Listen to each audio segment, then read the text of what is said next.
I'm going to ask another question. Where of the people that we know, Helen's starting out, and but if you could just pop in the chat box where you're at in your business. So, are you starting out? Do you have an established business? If you're starting out, do you have a question about marketing? What is it that pop it in the chat box? Of course, you can unmute yourself. I know you're kind of all hiding there and not wanting to be seen.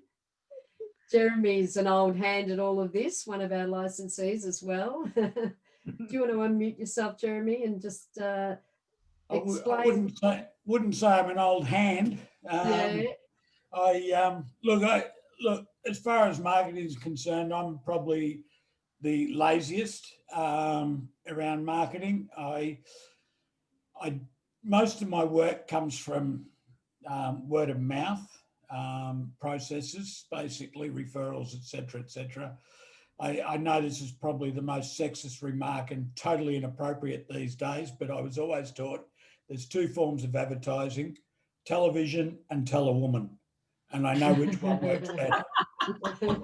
You're in trouble. Exactly. I knew it was the wrong thing to say, but essentially that, in tongue in cheek, that is sort of like essentially, for me, that word of mouth gives you the strongest of leads. Like you can get your stuff. Look, I've had referrals from the software listings, which aren't overly fantastic necessarily. Some have been okay, and I've got a little bit from them, but essentially they're just after little bits and pieces, or just really fishing and kicking tires and being annoying more than anything productive for the business.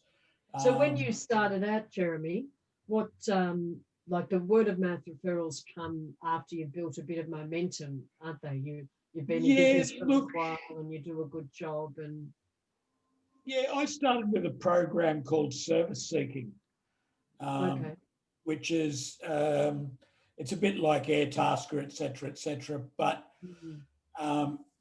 it was something my wife was using in her business and was going okay. But I found with the bookkeeping side of things, it's very cutthroat, and everybody wants to come in at $15, $20 an hour, which I won't even bother competing for. And it's I've never have. To me that you start playing those sorts of games, you're downgrading yourself and the industry effectively across the board.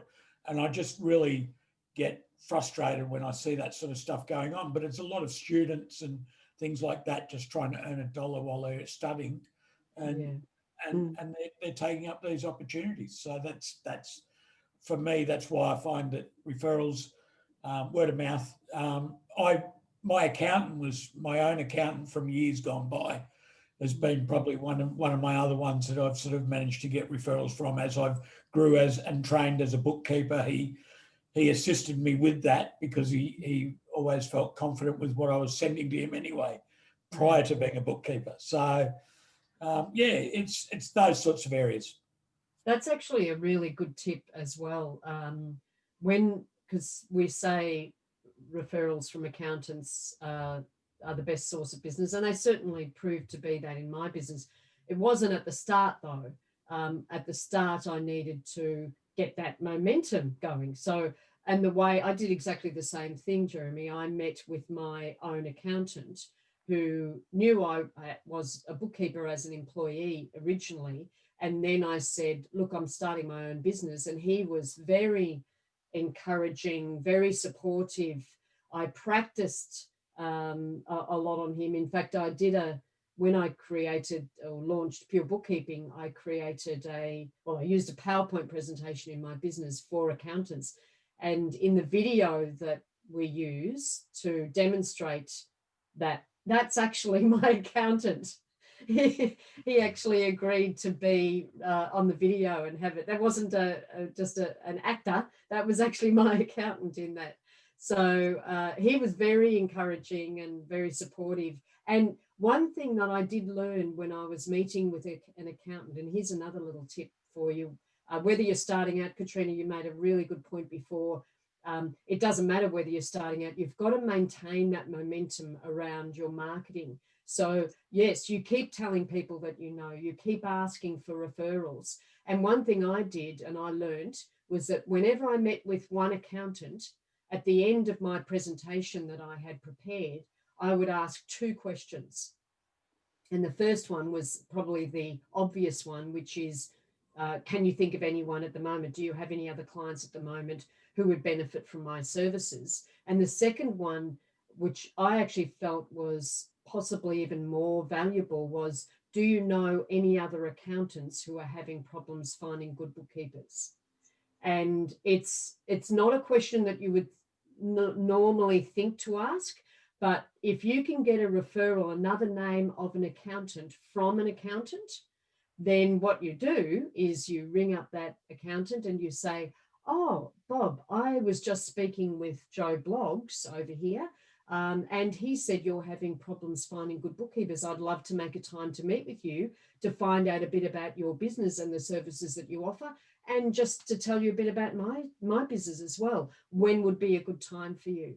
And then you meet with that person, that new accountant, and you show them your presentation. And at the end of the presentation, you ask those 2 questions. Can you think of anyone who needs my services right now? And do you know the name of another accountant? Because cold calling accountants isn't very effective. I'm not sure if anyone, that was my experience. I'm not sure if anyone has had a different experience, but generally cold calling is just hard work and not very productive, not very successful. But if you can drop the name of someone else who you've spoken to, then that person is more likely to want and be prepared to meet with you. And that's a really effective strategy. Make sure you ask those 2 questions whenever you, and start off with your own accountant. And then I would branch into the accountants of your clients. So you've already built a relationship with your client accountants.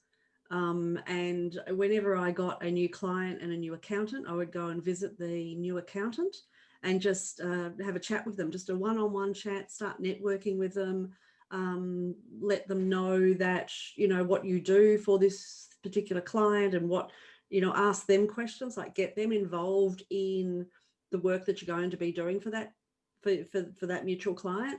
So, what they're expecting from you, any idiosyncrasies that you need to be aware of, just things like that the accountant can advise you about the client. But then because you've acted like, in a professional manner, you've gone out to meet them, you've, shown that you, have a strong business, then, again, asking those questions, do they have other clients that might appreciate, the type of service that we do provide our clients, and they'll get to know how good you are at providing, year-end figures that don't take a lot of work for them. Like, they might have specific work papers that they want. So find out those things from the new accountant, and that leads into, getting referrals and asking them if they do have a preferred bookkeeper that they do use. So it's, another way of getting into the accountant's favours.